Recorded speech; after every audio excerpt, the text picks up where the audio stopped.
Os atentados que os concelleiros de Vilanova denunciaron que está a sufrir o seu alcalde e que xa están en mans da Garda Civil son máis graves do que se puidera imaginar nun pequeno concello como Vilanova.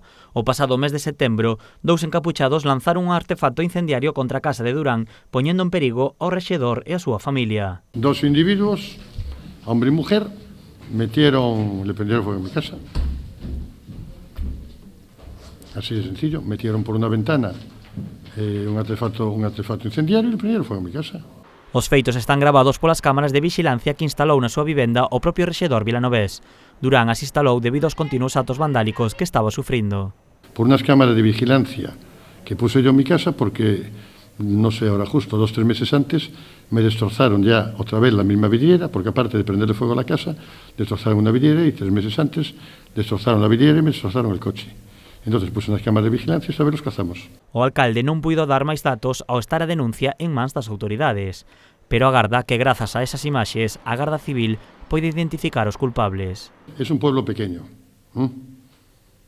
Ya os digo bastante. Una pareja joven. Como comprenderás, venían con mascarilla.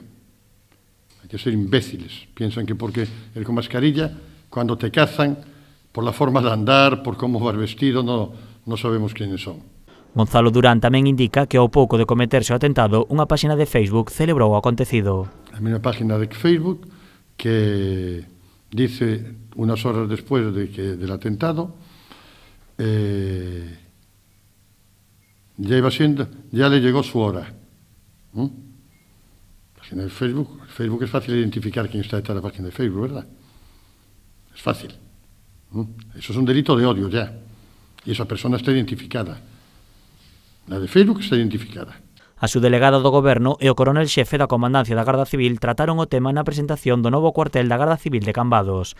Michael Arriba denunciou os atentados que está a sufrir Durán e sinalou que non hai probas que os relacionen con ningún partido político.